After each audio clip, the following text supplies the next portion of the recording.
What up? It's the Dropping Dimes podcast. I'm your host, Mark Veer. Welcome, episode 3. Special guests, Koty Cowgill and Dee Flemings. Koty Dee, how you guys doing? Doing great. How about I'm yourself? great. Appreciate you both coming on. Real quick, we'll do some intros. Koty, a lot of people don't know this. I met you when you first got here. UTSA Director Ops. I was over there, kind of a manager with the women's team with Ray Blair and Yeah. Luby.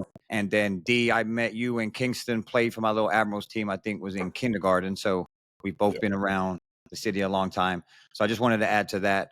Before we dive into the future and how successful you guys have been with your program, the theme for the last 2 podcasts has been community. So I just wanted to start there, and then Dee, we'll start with you, and then Koty, you can piggyback on the tail end. What are your thoughts on where San Antonio basketball is today? I obviously listened to the last 2 podcasts, and I agree. Like, the city is, I don't know if I want to say it's a bad space. It's not in the best space. I think it's definitely too watered down. I think there's a lot of people who do care about basketball. I think there's a lot of people who did get into this for different reasons. I think we need to find a way to consolidate it.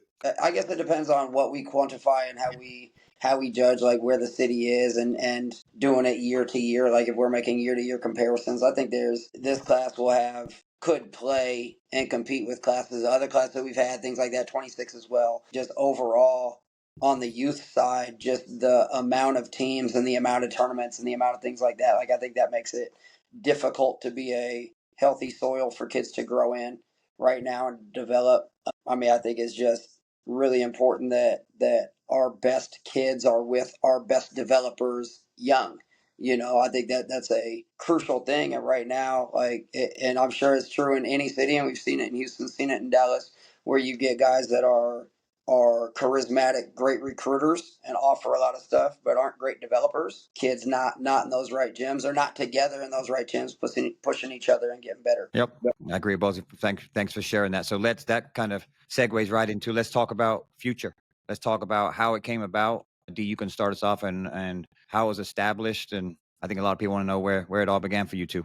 So, I mean, it is a good segue off of something Koty said about the best kids being with the best developers. I think equally as important as the best kids being with the best kids. And so, like you said, Kingston was with you at Admirals. I sought you out. I don't know if we've ever had this conversation, but I asked some people who the best skills guy was in the city. And your name came up enough that I was like, okay, I got to go find this guy. And I brought Kingston to a spring break camp. And he had a spring break camp, and Kingston was playing for another team. And I think on Friday, you or another coach was like, hey, like, you want to come try out for my team? And Kingston's like, I already got a team. And I was like, no, he's coming. And so we were rocking with you. And then I was at work one day, and Shayla took Kingston to practice. She's like, man, there's this little white boy in there, and he's got all the skills. And I was like, well, like, what's up with him? She's like, I don't know. I was like, what does he do well?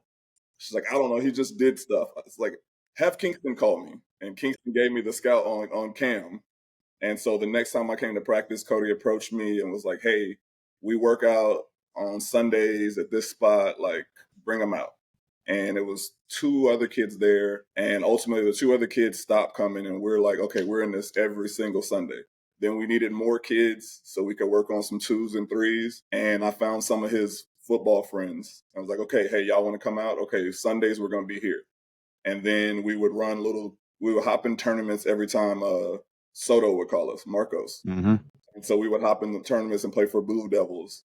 And then eventually it was like, 75% of the team is kids that we brought, so why don't we try to do something ourselves? And we did Little Bears.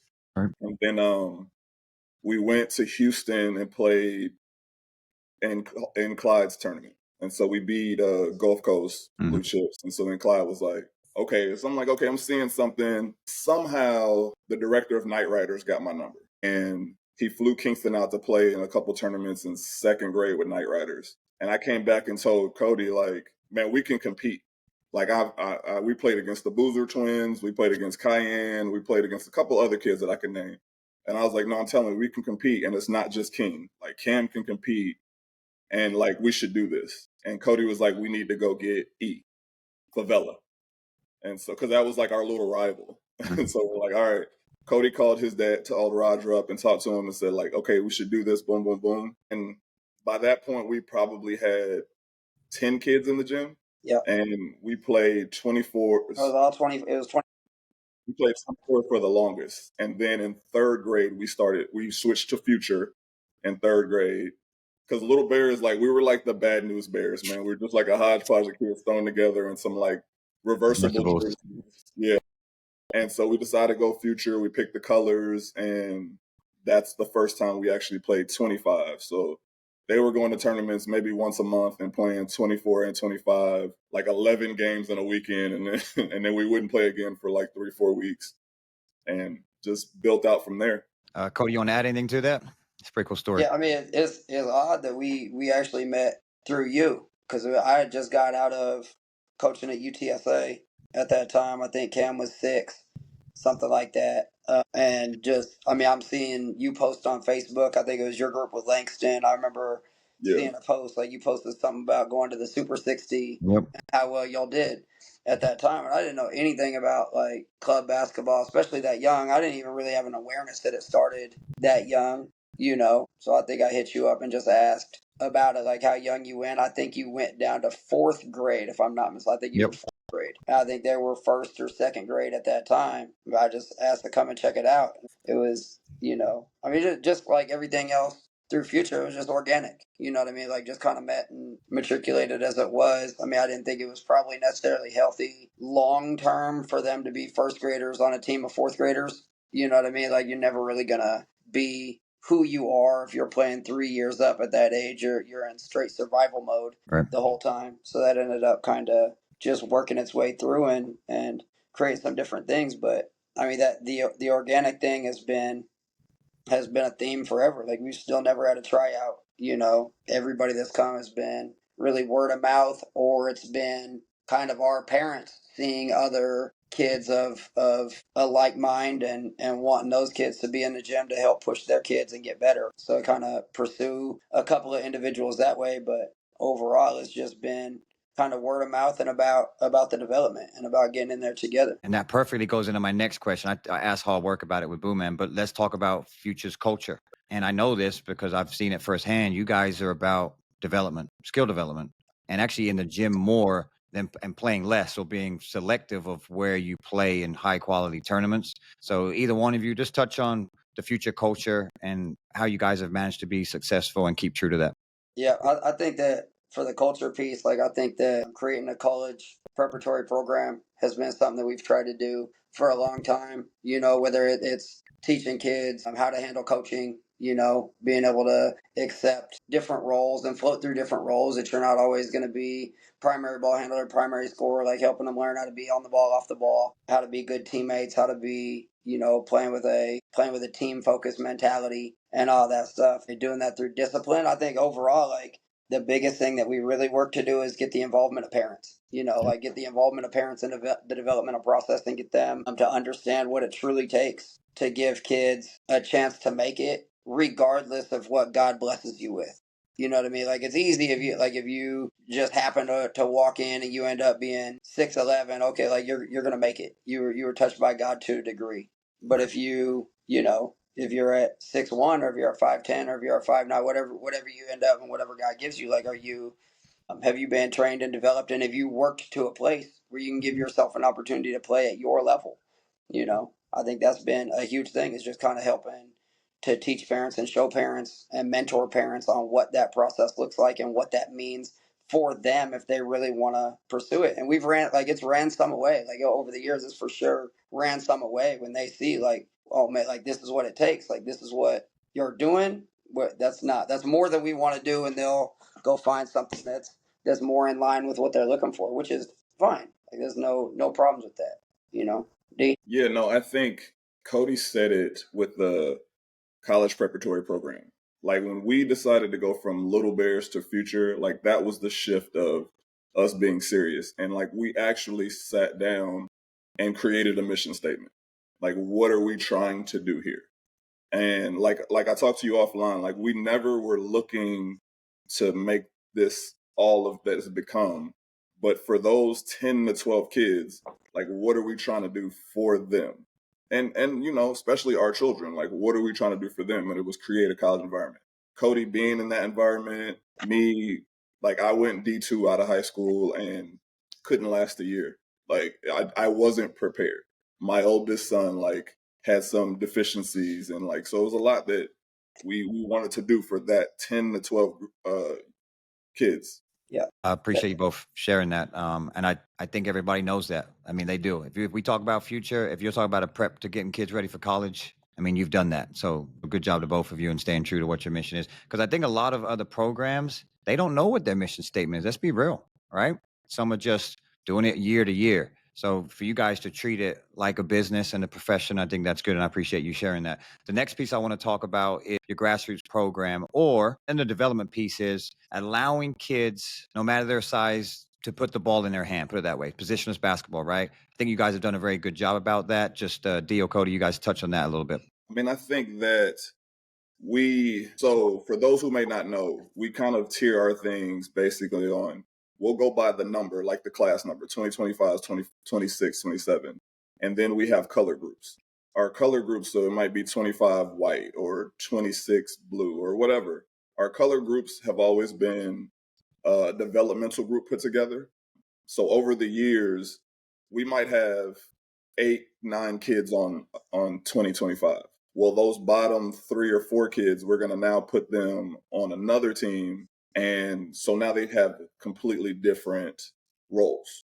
So on this team, you might just be this, but on this team, you're going to be this. And we try to put them in situations to be like successful. So when you go out, like do what you're good at, and in practice, like you're going to put you in situations to fail.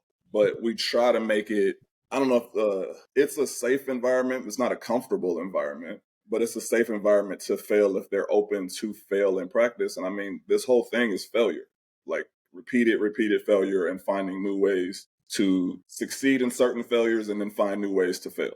I think just doing it through our practice structures has been helpful. We'll play a bunch of small sided games. We'll play small numbered stuff.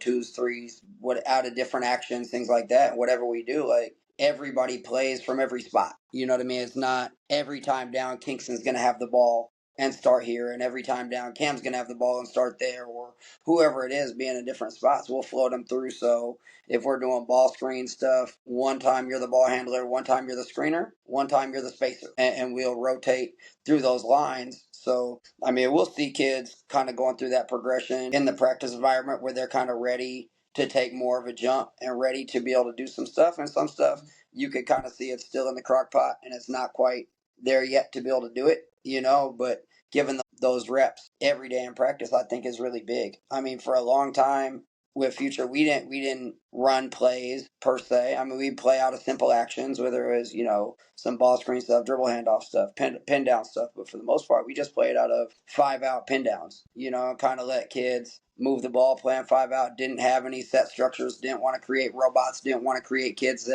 that didn't know how to play and function in space. So most of the stuff that we did I would say even up through 6th, 7th grade for them was really just 90% 5-out pins, where we're not dictating who's coming down and shooting, and we're not dictating who's handling the ball. I mean, occasionally we'll if there's a kid that isn't quite ready to go and get it on his own yet, kind of, hey, let so and so's gonna handle it, and they'll go up and get it, and they'll just kind of manufacturing a little bit to get kids in different spots and things like that. Or if there's a kid that we want to see kind of develop a willingness to attack the basket or get into a different action, like Mike call out a dribble handoff to him to kind of get the ball in his hands out on the perimeter and just give him a rep or give him an opportunity in those spaces. But a lot of the stuff that we've done has just been out of that, where it's been, I don't want to say structureless because that sounds bad, but just like the flow of the game and letting them understand spacing. And we try hard to teach that stuff in practice and give a lot of reps and a lot of opportunities to learn how to space and learn how to move and learn how to not stand in the way. I also think that a passing game that we play every day did a great job of helping our kids be able to build that. We call it rugby, and it's just a straight passing game. Only way to win is by passing the ball. To me, I probably put more stock in how good kids are at rugby than I put in how good they are in actual basketball. Yep. Just their ability to impact the game in space and be available but not be in the way. How to see the floor, how to move, how to flip from offense to defense. Those transitions are really glaring and showing that game. Now it's kind of a tell-all, and playing it every day since there. I can't remember when I built it or when we built it. It was probably second grade, third grade. Originally did it without dribbles, and then kind of like added dribbles to it because it forced kids that weren't comfortable handling the ball that they had to handle the ball. And then make decisions on the go. So to add to that, Lupe talked about it. I know you both listen to the podcast. So talking about youth development as well, and you guys have middle school, even younger than that, with different teams that you have. Let's talk about a kid that is 6'3", 6'4" in 7th, 8th grade, and then they seem to be, some programs keep them below the free throw line. They play it big, and then when they get into high school, they're the same size or an inch taller, and they struggle. No, you've seen some kids in that. So just talk a little bit about how big of a problem that may be, or ways that you are able to identify that at a certain age, or when's the best time to find that, and ways other programs can help those type of situations in the city. Yeah, I think one thing that Lupe said that reigned true was when he talked about finding young, like probably a tough space if you're a head taller than everybody else on the team. You know what I mean? Where you're going to be the only one out there, and that's going to kind of dictate what your matchups are on both sides of the floor and all that. That can make it a challenge for a kid. I do think it's maybe the most slippery slope of all in the game, though. Like once those kids are getting to 8th grade, 9th grade, and they're still trying to move down positions and go 5 to 4, 4 to 3, 3. Like if you're trying to slide those down, man, it can easily play your way from a space where you could be a college basketball player at A level to you're just unplayable at any level trying to slide down. You'll see kids doing that a lot where you got trainers or you got others telling you like, hey, to play at this school, you need to be a wing. Like you need to handle the ball more and you need to do this and that. And college coaches are a big one on that. Like you got kids that are going to elite camps, so they're going here, going there, and you got a college staff telling a 6'6" freshman that's really a center, hey, to play for us, you need to be a 3. Well, that all sounds good, but let's be honest. Like if what they're asking you to do and what they're asking you to become is different than who you are, when you get there, they're probably just going to go and find a 3. Like they're going to go and find somebody that's more natural in that space. And those same kids probably a lot of times if they're in those camps and they're getting conversations are probably good enough to play college basketball someplace as who they are. So I mean, you'll see a lot of kids that work their way the wrong way down that food chain, trying to chase that narrative of I want to be out on the floor, I want to be a point guard, or I want to be a wing. If you don't have the instincts to do that by freshman year, sophomore year of high school, like improve who you are. Like maybe try to stretch from being a 0 dribble guy to a 1 dribble guy. And I'm a jump hook guy or I'm a power move guy. Okay, I want to be able to play from the elbow and play 1 dribble to the rim, play on straight lines. Okay, now we can check that box. Now I'd like to be a 2 dribble guy, and I want to stretch it up the floor and be able to attack from the corners. If I'm from the trail spots, I want to be able to catch it in the trail and be able to make plays from there and be a 2 dribble guy. But these sweeping changes that kids are trying to make, or trainers or college coaches or whoever are trying to get kids to make, like those sweeping changes of we're just gonna take you from underneath and now we're just going to throw you on the wing, like those aren't sink or swim. Like you're drowning. Like a lot of times kids are drowning in that space. That's a tough thing. So this is where like Koty and I have our eternal argument, because I feel like it's a little less solidified in who you are. I think that you have to be, if you're willing to put in the amount of work that it would take to get there, then it's possible. Now, the amount of work that it would take in most situations is extremely insurmountable. So I'll acknowledge that. I think that's where our gym, like if we go back to what you're saying, one, what Koty said earlier about putting the right kids with the right developers. And if you come to our gym, everybody's doing the same thing. It's not a guard side and a big side. It's not forwards and guards. It's everybody's rotating through the entire gym. Everybody's doing the same thing. We do rugby, we do football. Everybody does the same thing. Our practice is 2 days a week. So now if you're actually working on these fundamentals, then when you top out at 6'4", which is, happens a lot in San Antonio, then you do have a skill set to fall back on. But at the end of the day, you have to go to what your foundation is. So if your foundation was being back to the basket, then that's just what your foundation is. So, I mean, in the sense, I'm agreeing with Koty, but in the sense, I'm going to forever disagree with him because I'm the optimist here, and I'm saying anything is possible. Yeah. Because Yeah. I have daughters who were not basketball players and are basketball players now. Right. But I was willing to, we're going to be in the gym for hours every day, and we're going to do this, and that's just what it's going to be. I also think, like, on that note, like, I think that it's like having coached on both sides of the ball, like, that's an interesting point. Like, you use your daughters as an example. I think that a lot of people can get in trouble trying to use their girls basketball equations in boys basketball. Like, Yeah. those aren't like having coached both, like, those are not the same equation. You Not know the what I same. mean? How you develop, how you push kids, how you coach kids, how you praise kids, like all those things, like those are not the same in that space at all. So trying to use one to the other can get tough. That said, I think like I've kind of changed my stance a little bit over the years, right? Like, and just waiting. That the easiest time to do it is young. Like if you're gonna wait, like if you're gonna wait and you're gonna jump on that wagon, like the easiest time to do it is the younger you can do it. Like the harder you go, like that train moves faster and faster and faster the older you get. But young, like that's not a tough train to jump on at second grade. Like to be able to handle the ball at a second grade level, that's not a steep slope, you know. But if you're gonna wait and try to do it at a sophomore in high school level, it's a tough slope. Yep. To both of you, we talked a little bit off pod. I appreciate how honest you are and authentic about what you're saying. The podcast doesn't have to be agreeing with the previous guests, right? It's okay to have honest conversations. So I appreciate both of you touching on that. And it's funny, Koty, because my next question, when you kind of touched on it, was for you, what was your transition from women's college to high school women's and then to boys? So you've seen it on all spectrums. Just talk a little bit about your journey and how that's kind of shaped you today. Man, it's been awesome being able to see just see the game from all those different sides. You know, like going from college to high school was a big shift for me. Mhm. You know, like going from a program we were pretty good when I was at UTSA. We made the NCAA tournament 2 years in a row. I mean, lost to Baylor in the first round in overtime. Play at Texas Tech.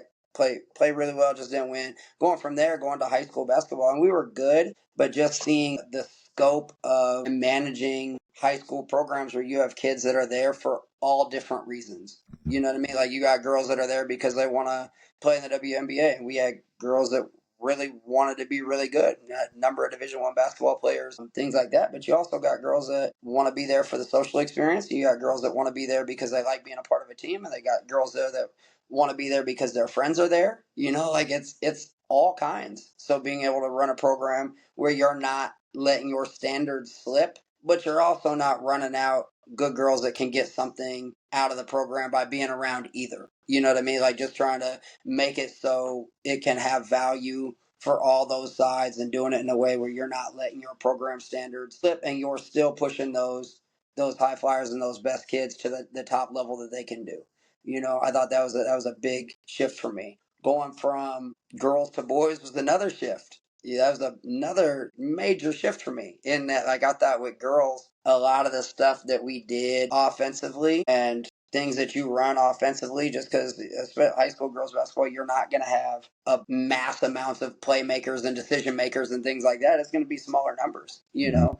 So it was keeping the ball more in your capable kids and your more experienced kids' hands that could make decisions and kind of running stuff to create shots. Whereas coming to boys, like that first year with boys, like Brennan was at that point supposed to be down because we were little and just graduated. Jordan Murphy, like my first year, they graduated, I think 2 or 3 Division I basketball, like Jordan Murphy, Kyron Block, like had a number of kids that went on and played Division I basketball. So we started 5 guys that were 6'1" and under that year. That became more about just putting them in space to make plays, make decisions, and trying to manufacture those things. So that's a huge shift going from running a bunch of stuff and me coaching every play, you know, and me trying to dictate heavy doses of the game to me dictating a lot less and doing that. Had a little bit of a gateway to that, like coaching youth basketball, because by that time, like Kingston and Cam were playing and we had some good kids in the future program at that age. So I had a little sample size of, I mean, it's lower scale, but just you know, like, I don't want to say coaching less, but like trusting that they're going to make plays more, right? Make the right play, put them in spaces, doing things like that. So it was just, I mean, every level has its challenges. I've enjoyed all of them. It's been a lot of fun to see them all, though. Just a funny question. You ever going back to women's or girls, or you good where you at with the boys? I don't have any desire to go back to girls. Enjoyed it while I did. It was great. Just have 4 sons. I mean, by the time they're done, I'll be retired. Well, I appreciate you sharing that. Dee, next question for you. I know you guys have, always been independent as SA Future. In this past season, you guys went over to the Puma circuit. Just tell me how that came about, and then the big differences between independent and being a sponsored team. Well, I love being independent. It was a hard, so ultimately it came about when Buff, we did a lot of TB5 report live period stuff. When Buff went to Texas Tech, it removed him from that space, and it was just a big unknown for us because Buff would always give us the games we needed. So he's got some shoe teams there. He's gonna give us a shoe team, and like that's been Kingston's claim to fame, if we want to call it that. Like, he's David, and he's constantly trying to find Goliath, and he's ready for that. So we needed that. I mean, it was validation in the sense, like, we knew that our kids could play, but that was always going to be the knock. Like, we weren't a Nike team, or we weren't on the Nike circuit, or we didn't play 3 SSB. Okay, but we can go to 3 live periods that Buff hosts and play all Nike and Adidas teams. We can go to the Circuit League and play all Nike and Adidas teams. When that space kind of shifted, the Pro 16 thing, it came about the year before, and it was something that we were like kicking around. It was a little unknown, and we're worried about our kids being seen and how the whole thing was going to like play out. So when it came back about for this year, everything lined up the right way. Being Puma, like it was a great experience for me. I think it did great for my son. I think it put our kids in front of a lot of coaches, and Matt took great care of us. The one thing about being independent was being able to pick and choose what we want to do, how we want to do it, and when we want to do it. And obviously, when you sign a contract, you're not able to do that. You have to honor your contract. So you have to be at this stop, this stop, this stop, this stop. You have to buy plane tickets for everybody and get hotels for everybody to be at this place, and this place. And all these places might be the most obscure places in the world, and hotel fees are always going to be high. So, I wasn't a fan of that per se, but I enjoyed the circuit. I didn't have any problems with the actual circuit. It's just really getting over me being told what to do and having to do it. And like, we just never had that. It's always been collaborative between Koty and myself, and even other coaches. Like, we talk to Ian Ward, and we'll talk to Dev, and just, okay, what do you think about this, or what do you think about that? But just basically not having that option anymore was a big transition. So we've been doing this for 11 years, Koty. So 10 years of just doing whatever we wanted to do. And then no, hard set, this is what you're going to do. And I think a big part of it was, like I said, 1, the platform being in front of coaches, and 2, having the funds to be able to like support and provide for our kids. Like, our kids being the program kids for our 15s, 16s, and 17s. Yeah. I mean, I think just the biggest change or biggest differences to me, like, I think that, like, their relationship with the JA was probably one of the most important things, like, from my vantage point, just because it didn't really necessarily matter what other teams they had on their circuit. Their JUCO event that they ran in conjunction was going to kind of insulate it and make sure that there were college coaches there. That said, like, they ended up having a ton of really good players. Like, it was a great circuit. Like, competition was great. It was well ran. I think that one of the challenges of it, if we're being honest, I think one of the challenges was like that next tier of kids down, right? Like, to not play any live stops in your local state or in your region where those kids are probably more likely to get recruited, and you're not playing in a space where you're in front of them, because a lot of D2s aren't really traveling like that. You know what I mean? Like, they're not going to go from here to Phoenix to watch games, or they're not going to, like, they're not doing that. Maybe they'll catch streams and maybe they'll do those things, but like, a lot harder to get signed off of streams than it is in person, let's be honest. So not playing anything in a state or in a region is, to me, a downside of doing it, but it didn't outweigh it. I think that's when the elite camps and relationships and things like that become more important. And honestly, your TABC performance, like the kids' TABC performance, becomes 10x important in those spaces, just because that's your one where you are in front of them, and you are here. So I mean, I had no complaints. Like Matt was great. Like put the kids on courts, and it's up to the kids. Like, go and play, go and perform, and go from there. Cool. Appreciate the insight on that. I asked Booman and Lupe the same. I'm going to do the same with you guys. Koty, you can go first, and D. But just talk about and some advice for parents with athletes. And you guys have been at it since kindergarten, first grade, and Yeah. together. So just kind of talk about that, any advice and things that have worked well and not so well, things you may have done different or not. Yeah, I mean, I think that big advice is, like, man, put them with people that know as early as possible. You know what I mean? Like, I think that's the biggest thing. Whether you're playing soccer, whether you're playing basketball, tennis, like any skill game, like true like skill games where there's a whole bunch of skills and a whole bunch of details that go into being able to succeed in those games. Like, find people that know what they're doing early. I think it's also great to experiment and explore other sports to learn how to compete in different things young. I know, like, and D will talk on that, but I know Kingston played a whole bunch of sports. For us, we used our fall was our time when we would do other sports. Basketball never stopped. So if we're playing soccer, if we're playing basketball, or if we're playing baseball, whatever we're doing in that season or in that fall session, we're still going to do basketball. So I pick them up from school and we'll get our shots up right after school, and then we'll go to baseball practice, or we'll go to soccer practice. It's scaled back. We're not in there for 2 hours. We might be in there for 35 or 40 minutes. So it's a much scaled back and not physically demanding or physically taxing during that time, but giving them that opportunity to compete and play in different sports, and just kind of learn to be in a different space and to be a kid and to have fun and to do different things, I think was really good. Like, I think that all of our kids that kind of played multiple sports young kind of had a different type of athleticism to them, I think was important. I think definitely putting them in the gym with people who know what they're doing young. Like I said, I sought you out. Like I asked and asked and asked, and your name kept coming up. I think putting them around people who care about them, Yeah. is like might be the most important thing I do with my team. Is surround them with people who truly care about them, ups and downs. Teaching them to consistently compete and handle adversity and be dedicated to whatever you do and have fun. They have to have fun. Like, for Bella, this whole thing started social. It was really a social thing for her. At the time, she had 2 older brothers and like a baby sister. She had no females to hang out with. She was hanging out with Kingston's friends. I'm like, no, those aren't your friends. When they come to the sleepover, you can't go to the sleepover. So finding girls for her to play with and finding her friends, now she wanted to go to the practice every day. My younger 2 daughters are at a players first practice right now. We just got back from a UT visit. On the way back, Katie's, well, do we have practice today? It's social. Like, I can't deny that it's social, but while you're there, you're gonna work. And if you don't work, there are gonna be repercussions to that. There's gonna be adversity, but you're in an environment where the people here actually care about your long-term like development as a human. And so we'll always power through that.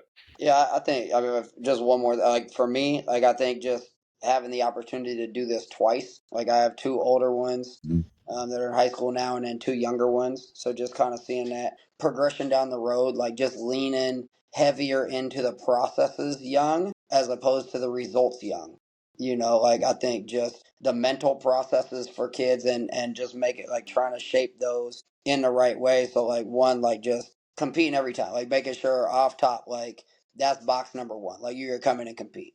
You know what I mean? Like, 2, like, just trying to help them as much as possible learn to control their own confidence. I think that's a big thing for kids, is learning to. I mean, I don't know. Like, for me, I was probably not a master of my mind in it until probably junior year of college, and I think that's probably, just talking to a lot of people, that's kind of across the board the same. But the earlier you can work to get a handle on that, and just who you are in the space and what you can do well, and just kind of focusing your mind on positive outcomes and what you got to do to achieve those, instead of the worry of what if it goes bad, or what if I, like all that stuff. I think just kind of trying to help cultivate that side of it, I think is really, really big. And I think as a dad, I probably made some mistakes on the front end of, man, just being a monster and being really hard on kids. And you'll see, like, as dads, we'll see, like, wherever your kids are messed up, if you're introspective at all, you're gonna be able to pinpoint that mirror right on yourself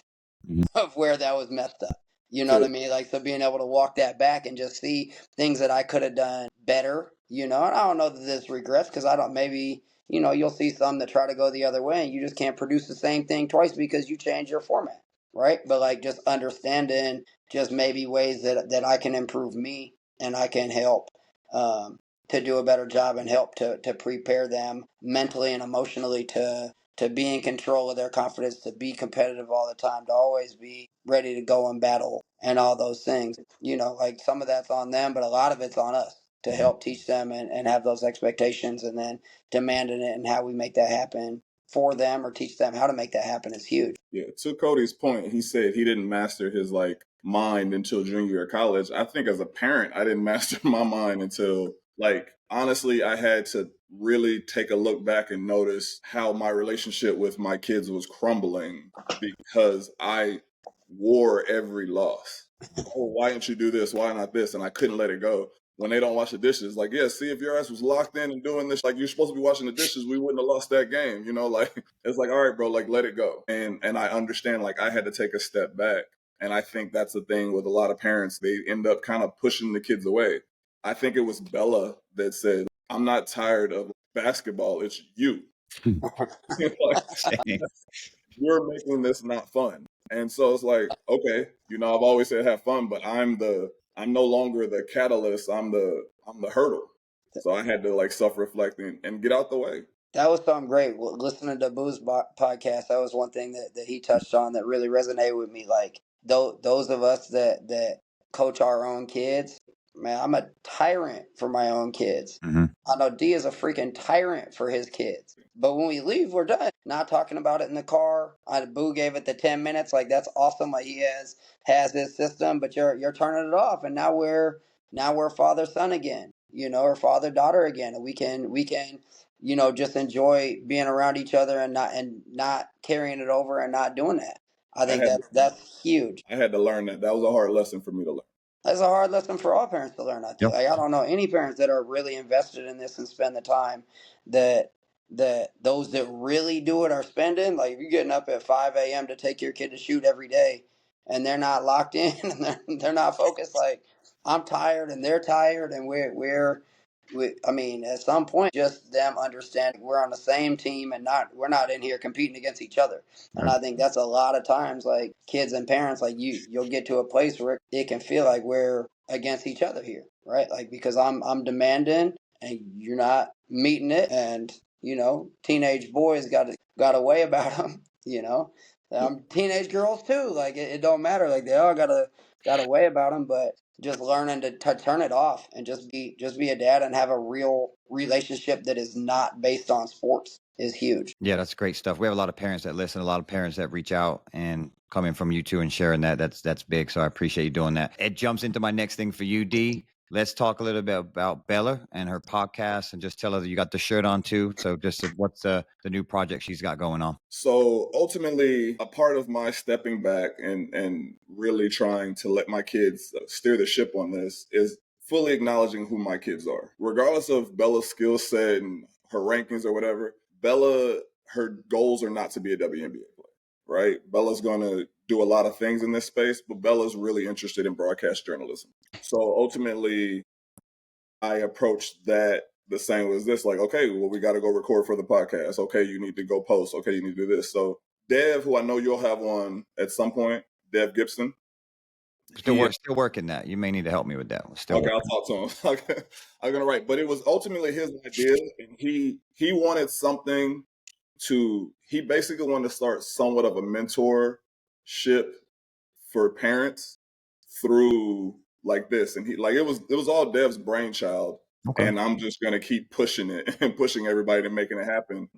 But it worked out for Bella. It worked out for what Dev's doing. And like, it's great for everybody to hear those that came before you. Because I know I have sought out a lot of people and asked, well, what did you do with your kids? I'm extremely humble and I'm going to ask. Like, I don't know everything. I hardly know anything. Same. So I think in that regard, it's just great. And like right now, they're putting out Rays, and she's interviewed Mike Williams, Kiana's dad. She's interviewed Mike Clarkson. She's interviewed the Robertsons. So she's got some good stuff that's that's going to be coming out soon. But I'm just trying to push her down her avenue. Yeah, that's awesome. I'll make sure I'll put descriptions and all that stuff to help any way I can with this platform. So nice. All right, let's jump into Q&A. And we talked a little bit off pod about this, but we'll keep it super positive. First one, someone had asked about, and I touched on it, about tier system. So I've touched about it being from Europe, right? When I remember I'd practice 3-4 times a week, one game on the weekend. I remember when I first got here and I witnessed the first tournament at the factory back in 2005, and I didn't quite understand why teams were still here. I was just observing. I just got down. I'm like, okay, you lost. They're back on the court again and again. So I was the tournament director at the time. I asked him, I said, yo, man, yeah, they come in and play 3 games. All right, cool, got it, right? So then I found out really quick how you may practice once or not at all and then play 3 games backwards in Europe, right? Totally backwards. Like if you lose, that's it. You're done. You got to wait a whole week and get back in the gym. But then we've also talked about how many teams there are now, and you've seen it change when you guys would started out. I mean, you said 10 players when you started. Organizations can now start with 50. It's crazy, but there is a big need for basketball because the city's growing. But I'll start with you, Koty, and Dee, you can piggyback. I've talked about tier systems before. I know you've heard it. Is that a solution, or is that just never going to happen? Or what are your thoughts on possibly San Antonio doing something like that? You talked about it from Europe, but California does the same thing. Okay. Like LA has the same thing. So there's a guy that would come to the takeover every year named Rich Brown. I mean, we met him when he was running OGP, which is a huge club out there in California that has, they run, he said they got hundreds of teams, like massive organization out there.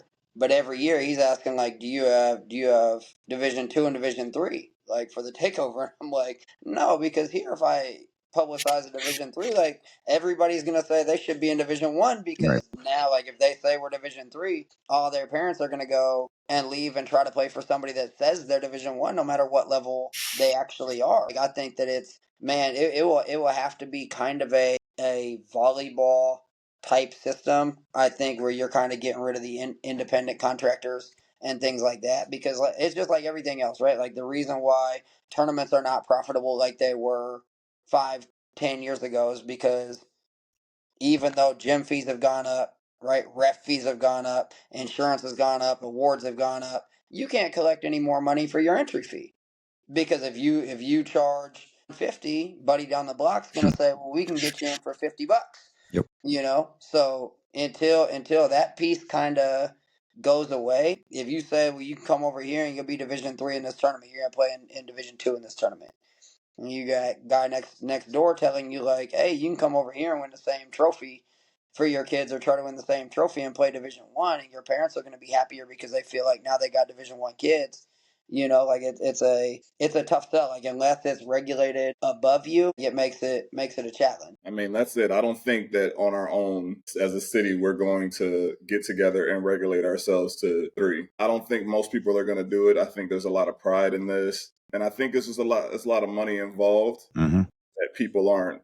They're just not going to do it. The volleyball model sounds intriguing. If that's where it was and it's regulated, then somebody else is controlling the money. That's what a lot of this comes back down to. But I do like the model. Will it happen? I doubt it. Yeah. And I talked about it with Lupe. I've got Mike Ochoa and Mike Daniels coming on. Yeah. And it's going to be a try to keep it as positive as possible. But unfortunately, they're going to catch a little bit of heat because they're the ones kind of with the key to this, right? Remember, back in the day, there was 3 of us that ran tournaments. Myself, Tom Brown, and Jeff Judkins. That was it.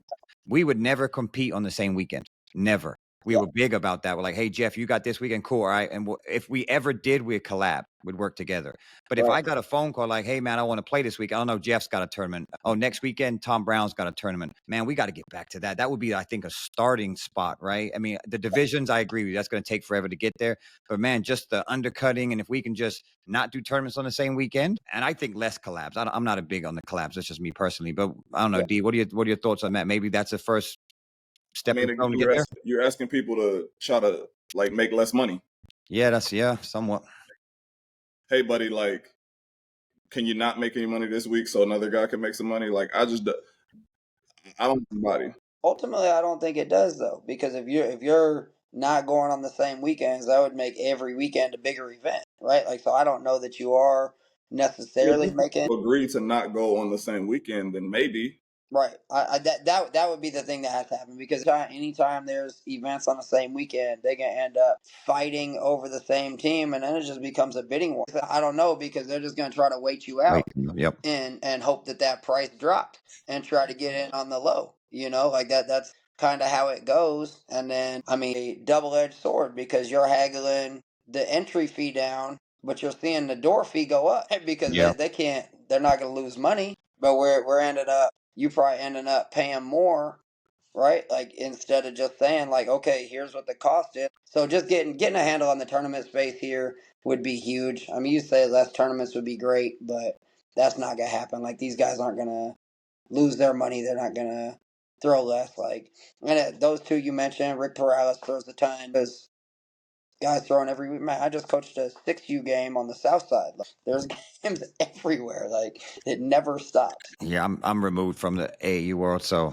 I don't know, but that'll be an interesting one. All right, next one. This is Koty for you. I'm just gonna read how it is.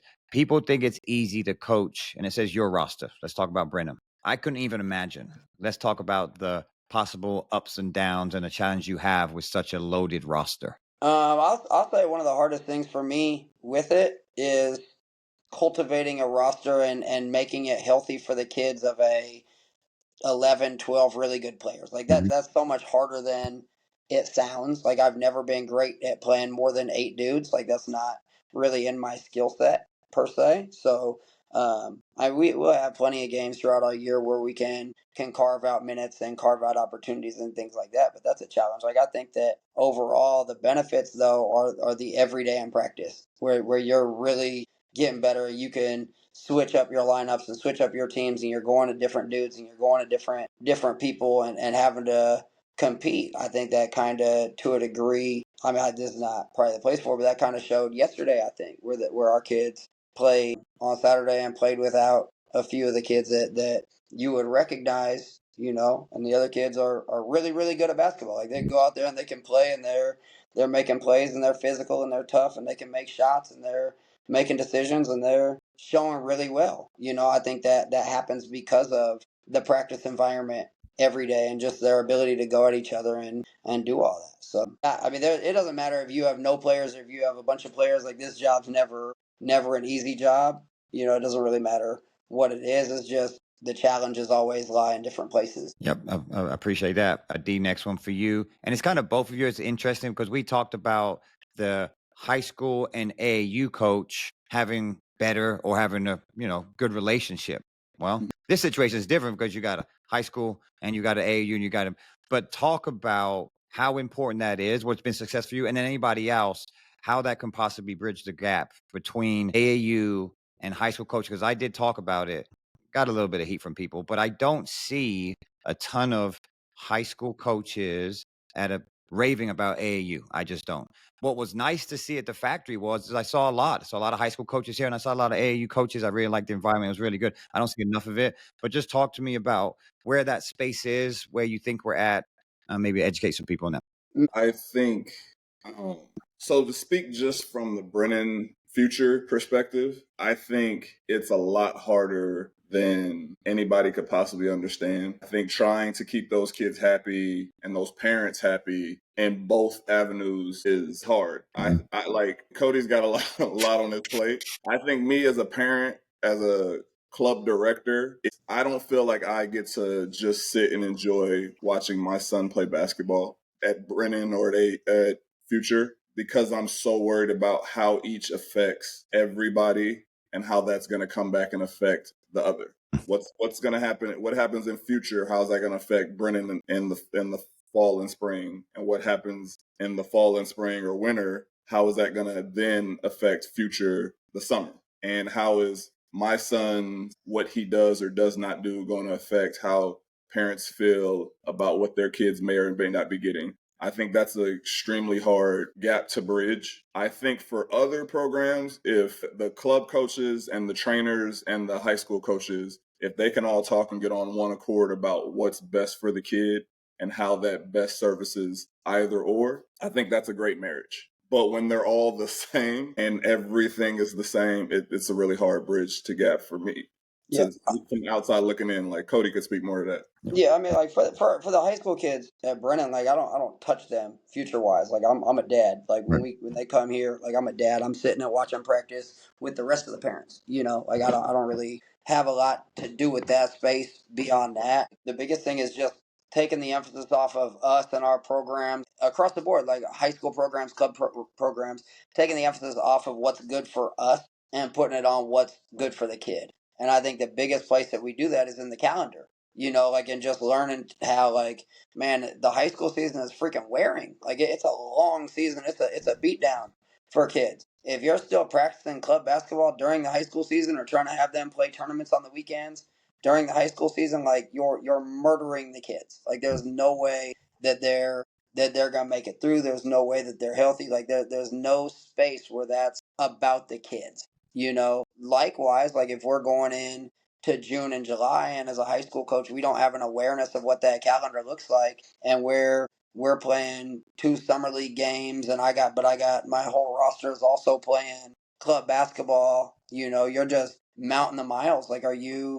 You know, like going into heavy tournament weekends, going out of heavy tournament weekends. Are you coming in on Monday? Because now at high school we get them for an hour a day in the summer on the court. We get them an hour strength and conditioning. Like, are we bringing them in high school after they've played 5 games in a weekend at the gas? Or are we bringing them in and getting up and down and really getting after it? Or are we stretching and doing yoga, you know, and doing stuff that's not pounding on their body? Or are we taking Monday off altogether because them dudes need a day to rest and get back to neutral? Like, are we aware of what that calendar and that demand really looks like for kids? And are we really worrying about it from that space, or are we worried about it from, like, well, this is my time and I'm going to control my time, you know? And then the quicker we can get away from that mindset and put it onto what's really best for the kids developmentally. I mean, it's an ideal situation when we can all communicate and talk and know, like, hey, here's what he's struggling on, you know, like here's what he needs to work on,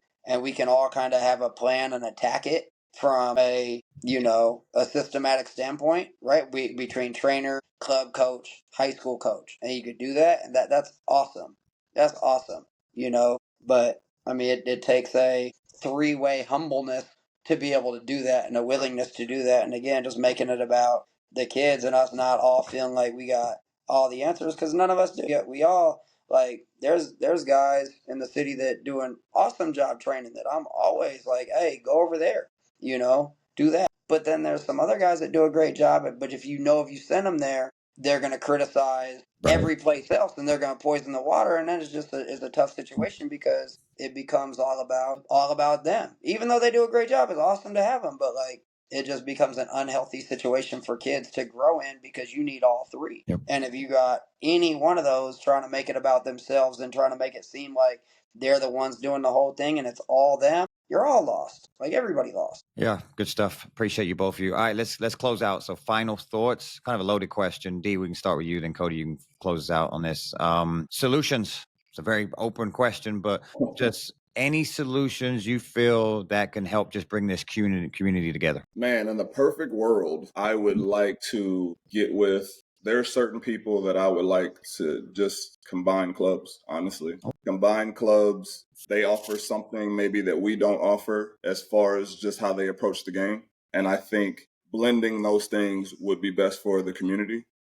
I know me personally, I'm always willing to sit down with anybody. I know I might seem standoffish and I don't talk to a lot of people, but I'm actually, like, if anybody comes to talk to me, like, I'm definitely like open book, and I'm willing to offer whatever I have, and I definitely will take from others. So I'm in a perfect world. We do start combining, could even get on that tier system, but that takes for there not to be any ego. And that's not necessarily a thing that could happen in a space with a bunch of men. It just is what it is. I personally, like I said, I would be open to it.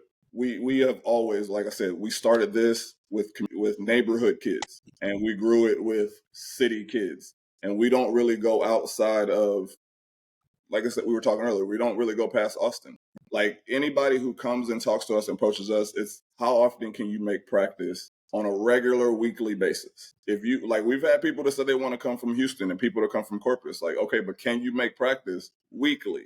Other than that, like, it's always been and it's always going to be about what happens in those practices. So if we can combine that for the city to get better, put those, like we said, put those kids together, put great kids together, put like-minded kids together on all levels and tiers, and put the right coaches with those kids. If as a city we could do that, then we could go compete on a national level consistently, and we would do more for these kids. Good stuff. Koty?